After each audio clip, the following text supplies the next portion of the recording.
கிறிஸ்துவுக்குள் பிரியமான சகோதர சகோதரிகளே, உங்கள் யாவரையும் இயேசு கிறிஸ்துவின் இனிதான நாமத்தினாலே வாழ்த்தி வரவேற்கிறேன். தேவனுடைய வார்த்தை சொல்லுகிறது, சத்தியத்தையும் அறிவீர்கள், சத்தியம் உங்களை விடுதலையாக்கும் என்று சொல்லுகிறது. இன்றைய சிந்தனைக்கு எடுத்துக்கொண்ட வேத வசனம் மத்தேயு 6:27. கவலைப்படுகிறதினாலே உங்களில் எவன் தன் சரீர அளவோடு ஒரு முழத்தை கூட்டுவான்? கவலைப்படுகிறதினாலே உங்களில் எவன் தன் சரீர அளவோடு ஒரு முழத்தை கூட்டுவான். இது பல மொழிபெயர்ப்புகள்ல இந்த வசனம் எப்படி போட்டிருக்கு அப்படின்னு சொன்னா, நீங்க கவலைப்படுறதுனால உங்க ஆயுள் நாள்ல 1 மணி நேரத்தை உங்களால கூட்ட முடியுமா? அப்படி போட்டிருக்கு. மொழிபெயர்ப்புல அந்த மாதிரி அந்த வசனம் என்ன செய்யப்பட்டிருக்கு, போடப்பட்டிருக்கு. நீங்க கவலைப்படுறதுனால உங்க ஆயுள் நாள்ல 1 மணி நேரத்தை உங்களால் கூட்ட முடியுமா? அப்படி கூட்ட முடியும்னா நம்ம கவலைப்படலாம். நான் கவலைப்படுறதுனால அதுல நான் என்ன செய்ய முடியும்? என்னோட ஆயுள் நாள்ல 1 மணி நேரத்துக்கு கூட என்னால் என்ன செய்ய முடியாது, கூட்ட முடியாது. அதை இன்னொரு விதமா சொல்றதா இருந்தா, நீங்க கவலைப்படுறது உங்க உடம்புல நோயை வரவழைக்கும். உங்க உடம்புக்கு நோய் வருகிற ஒரு இடம் அதுதான். ஒரு ஊழியக்காரர் ஒரு இடத்துக்கு பிரசங்கம் பண்ண போனாராம். அங்க போகும்போது அந்த சர்ச்சில் உள்ள பாஸ்டர் ரொம்ப மெலிஞ்சி உடம்புல சாப்பிட முடியாம அல்சரோட ரொம்ப கஷ்டப்பட்டுட்டு இருந்தாராம். அப்போ இந்த ஊழியக்காரர் கேட்டாரா, உங்களுக்கு என்ன பிரச்சனை? எதனால நீங்க சாப்பிட முடியாம இருக்கிறீங்க? எதனால மெலிஞ்சு போயிருக்கிறீங்க? இதை கேட்கும்போது அந்த பாஸ்டர் சொன்னாரா, அநியாயமாக ஒரு பொய் கேஸ் என் மேல என்ன செய்யப்பட்டிருக்கு, போடப்பட்டிருக்கு. நான் எந்த தப்பும் செய்யல.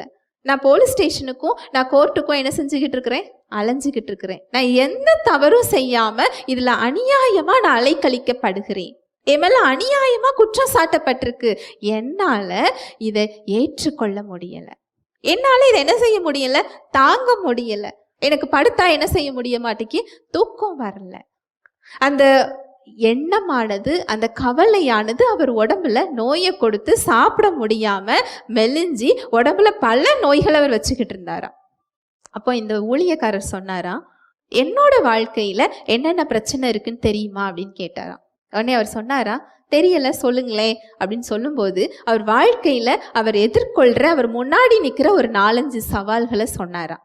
இதை கேட்ட உடனே அந்த பாஸ்டர் சொன்னாரா, இந்த பிரச்சனையில இருந்தெல்லாம் நீங்க எப்படி வெளியில வர போறீங்க? உங்களுக்கு கவலையா இல்லையா? நீங்க எப்படி தூங்குறீங்கன்னு கேட்டாராம். நீங்க எப்படி நல்லா சாப்பிடுறீங்க, எப்படி நல்லா தூங்குறீங்க, இந்த பிரச்சனையை குறிச்ச கவலை அக்கறை உங்களுக்கு இல்லையா? உடனே இந்த ஊழியக்காரர் சொன்னாரா, எனக்கு இந்த பிரச்சனையை குறிச்ச கவலை இல்லை, அக்கறை இருக்கு. அதனாலதான் நான் என்ன செஞ்சிருக்கிறேன் அப்படின்னா, 1 பேதுரு 5:7, அவர் உங்களை விசாரிக்கிறவரானபடியால் உங்கள் கவலைகளை எல்லாம் அவர் மேல் வைத்து விடுங்கள். அவர் யாரு? இயேசு கிறிஸ்து உங்களை விசாரிக்கிறவரானபடியினால் உங்கள் கவலைகளை எல்லாம் அவர் மேல் வைத்து விடுங்கள்.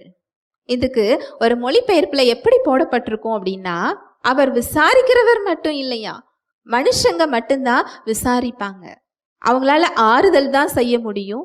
ஒரு லிமிட்டுக்கு ஒரு சின்ன சின்ன உதவி செய்யலாம். அவங்க நினைச்சா கூட ஒரு உதவியை உங்களுக்கு என்ன செய்ய முடியாது, செய்ய முடியாது. ஒரு வலினா அதை நாம தான் என்ன செய்யணும், சுமந்தாகணும். ஒரு விஷயம்னா நாம தான் எதிர்கொண்டாகணும். நமக்கு பதில் இன்னொருத்தவங்க வந்து என்ன செய்ய முடியாது, செய்ய முடியாது. அவர் நம்மை விசாரிக்கிறவர் மட்டுமல்ல, அவர் அதை விசாரித்து நம்முடைய தேவைகளை சந்திக்கிறவரும் கூட. ஹல்லேலூயா, பிரைஸ் தி லார்ட். அவர் விசாரித்து சந்திக்கிறவர் மட்டும் இல்லை, அது எவ்வளோ பெரிய பிரச்சனையா இருந்தாலும் அதை சரி செய்கிற ஆற்றலும் உடையவர், வல்லமையும் உடையவர். ஒரு மொழிபெயர்ப்புல அது போடப்பட்டிருக்கு. அந்த வசனத்தை மறுபடி வாசிக்கிறேன். அவர் உங்களை விசாரிக்கிறவரானபடியால் உங்கள் கவலைகளை எல்லாம், பெரிய கவலை எல்லாம் நீ வச்சுக்கோப்பா, சின்ன சின்ன கவலையை என்கிட்ட தந்துருன்னு அவர் என்ன செய்யல, சொல்லல. இந்த கவலையெல்லாம் நீ சுமந்துக்கிட்டு நீ அதை அக்கறையா கவனிச்சாதான் நீ வெளியில வருவ, பத்திரமா நீ வச்சு அதை கவலைப்பட்டுக்கோன்னு அவர் என்ன செய்யல, சொல்லல. உன் பிரச்சனைய நீ சுமக்காம யார் சுமப்பா? உலகம்னா இது இப்படிதான் இருக்கும், நீ கவலைப்பட்டுக்கோ அப்படின்னு அவர் என்ன செய்யல, சொல்லல. உங்கள் கவலைகளை எல்லாம். உங்க முன்னாடி இன்னைக்கு என்ன என்ன கவலை இருக்குதோ எல்லா கவலையும், அது சின்ன கவலையில இருந்து பெரிய கவலை வரைக்கும், உங்களால செய்ய முடிகிற ஒரு விஷயத்திலிருந்து உங்களால சுமக்க முடியாத கவலை வரைக்கும் எல்லா கவலையையும் அவர் மேல என்ன செஞ்சிடணுமா? வைத்து விட வேண்டும். உங்க பிரச்சனையை குறித்த பயம், உங்க பிரச்சனையை குறித்த கவலை, உங்களுடைய பிரச்சனையை குறித்த பொறுப்பு, நான் தான் அதை பொறுப்பா பார்த்துக்கணும்னு உங்களுக்கு ஒரு எண்ணம் வருது இல்லையா? அதையும் நீங்க யார்கிட்ட கொடுக்கணுமா? அவர் மேல வச்சிடணுமா? ஏன்னா நம்மை காட்டிலும் நம்மை விசாரிக்கிறதற்கு அவர் போதுமானவராக இருக்கிறார். ஹல்லேலூயா, பிரைஸ் தி லார்ட். உங்க கவலைகளை எல்லாம் ஒரு தடவை கொடுத்துட்டா நம்ம திரும்பி பார்க்க வேண்டாம். அதை செஞ்சு முடிக்கிறதற்கு அவர் உண்மையுள்ளவராக இருக்கிறார். அவர் மனுஷன் கிடையாது. ஒரு நேரம் ஒன்று சொல்லிட்டு இன்னொரு நேரம் அது முடியலப்பா அப்படின்னு சொல்றதுக்கு. அந்த வார்த்தைக்கு அவர் உண்மையுள்ளவராக இருக்கிறாரா? இந்த வசனத்தை அவர் சொல்லிட்டு என் கவலை எல்லாம் ஒருத்தர் சுமக்கிறேன்னு சொல்லியிருக்கிறாரு, அதனால என் கவலை எல்லாத்தையும் நான் யார்கிட்ட கொடுத்துருக்கிறேன்? ஏசு கிறிஸ்து கிட்ட கொடுத்துட்டேன், நான் சுமக்க தேவையில்லை. அது எப்படி நீங்க இவ்வளோ பெரிய கவலையெல்லாம் கொடுக்க முடியும்? இந்த கவலையை குறிச்ச எண்ணம் உங்களுக்கு வராதா? ஒரு பெரிய ஒரு முக்கியமான பிரச்சனைனா நம்ம சிந்தனைகளை அதை ஆக்கிரமித்து கொள்ளும். நம்மளால எளிதா அந்த பிரச்சனையை தூக்கி ஓரமா என்ன செய்ய முடியாது? வைக்க முடியாது. நம்ம நினைப்போம் இதை இறக்கி வைக்கணும்னு நினைப்போம், ஆனா அது இறங்கி என்ன செய்யாது? அது போகாது. அது எப்படி இந்த பிரச்சனையை நீங்க அப்படி எப்படி கொடுக்க முடியும்? உங்களுக்கு திரும்ப அந்த எண்ணம் வராதா அப்படின்னு கேட்டாரா. உடனே இந்த ஊழியக்காரர் சொன்னாரா, வரும், நான் சாப்பிட்டுட்டு நான் படுத்திருப்பேன், திடீர்னு சொல்லி அந்த எண்ணம் வந்து என் சிந்தனைக்குள்ள என்ன செய்யும்? வரும். இதுக்கு நீ என்ன பண்ண போற? இந்த பிரச்சனை இப்படி இருக்குது, இதுல உன்னால மேற்கொள்ள முடியுமா? இவ்வளோ பெரிய பிரச்சனையாச்சே. அந்த எண்ணம் வரும்போது உடனே நான் என்ன செய்வேன்? அவருடைய வார்த்தையை எடுத்துக்கொள்ளுவேன். நீர் என்னை விசாரிக்கிறவராக இருக்கிறபடியால் இந்த கவலையை நான் என்ன செய்ய முடியாது? சுமக்க முடியாது.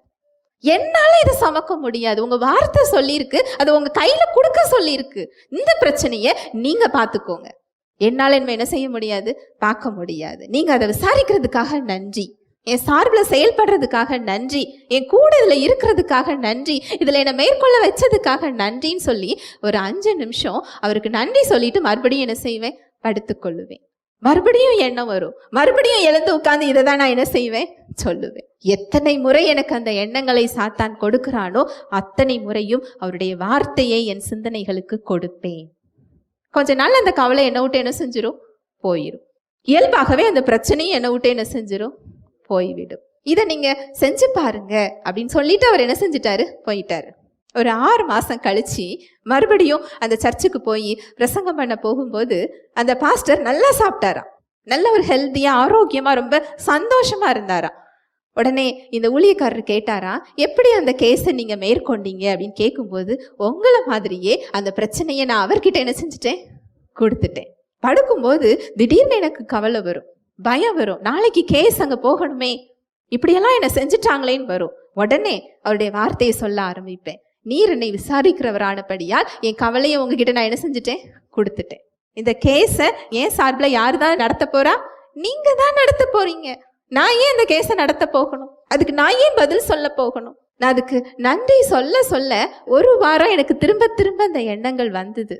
ஆனா அவருடைய நன்மைகளையும் அவருடைய வல்லமைகளையும் அவருடைய வார்த்தையும் என் சிந்தனைக்கு கொடுக்க கொடுக்க அந்த சமாதானம் என்கிட்ட வந்துட்டு, அந்த சமாதானத்துக்குள்ள போகும்போது கேஸும் ஒன்றும் இல்லாமல் என்ன செஞ்சிட்டு ஆகிவிட்டது. என்னோட உடலும் அங்கே என்ன செஞ்சிட்டு சரியாகிவிட்டது. ஹல்லேலூயா, பிரைஸ் தி லார்ட். இப்படிதான் உங்க கவலையை அவர்கிட்ட என்ன செய்யணும்? கொடுக்கணும். ஒரு பிறந்த குழந்தை இல்லை சின்ன குழந்தை இல்லை வளர்ந்த குழந்தையாவே இருக்கட்டுமே, நீங்க வெளியே போறீங்க, உங்க குழந்தைய யார்கிட்ட விட்டுட்டு போவீங்க? யாரு அந்த குழந்தைய நல்லா பார்த்துப்பாங்கன்னு தெரியுதோ அந்த நபர்கிட்ட தான் விட்டுட்டு என்ன செய்வோம்? அம்மா கிட்ட என்ன செய்வோம்? விட்டுட்டு போவோம். இல்லை நான் நம்புகிற ஒருவர்கிட்ட என்ன செய்வோம்? விட்டுட்டு போவோம். உங்க பிரச்சனையை என்கிட்டத்தா, உன் கவலைய நீ என்கிட்ட கொடு, நான் உன்னை விசாரிக்கிறேங்கிறாரு. நம்ம கவலைய அவர்கிட்ட கொடுக்க மாட்டேங்கிறோம் அப்படின்னா என்ன அர்த்தம்? அவர் மேல என்ன இல்லை? நம்பிக்கை இல்லை. அவரை நான் இன்னும் என்ன செய்யல? நம்பல. அதனாலதான் அந்த இடத்துல வல்லமை என்ன செய்யாம இருக்கிறோம்? பார்க்காம இருக்கிறோம். நீங்க கவலைப்படுறதுங்கிறது உங்களோட உணர்வுன்னு நினைக்கிறீங்க, அது உணர்வு இல்லை. அவரை நம்பாமல் இருக்கிற ஒரு அவிசுவாசம். அது அவிசுவாசத்தின் இன்னொரு முகம். அந்த அவிசுவாசமானது உங்களுக்குள் இருக்கிறவரை செயல்படவில்லாமல் தடுக்கக்கூடிய இடம். அதனாலதான் அந்த கவலை நம்ம சிந்தனைக்குள்ள என்ன செய்து வருகிறது. நம்ம கவலைக்குள்ள அமிழ்ந்து போறவங்க கிடையாது. பேதுரு மாதிரி கடல் மீது அவர் எப்படி நடந்தாரோ உங்க பிரச்சனைகளின் மீது நடக்கக்கூடிய இயல்பை அவர் நமக்கு கொடுத்திருக்கிறார். ராஜாக்களாக உங்க சூழ்நிலைகளை ஆளுகிறவர்களாக அவர் நம்மளை என்ன செஞ்சிருக்கிறாரா வைத்திருக்கிறார்.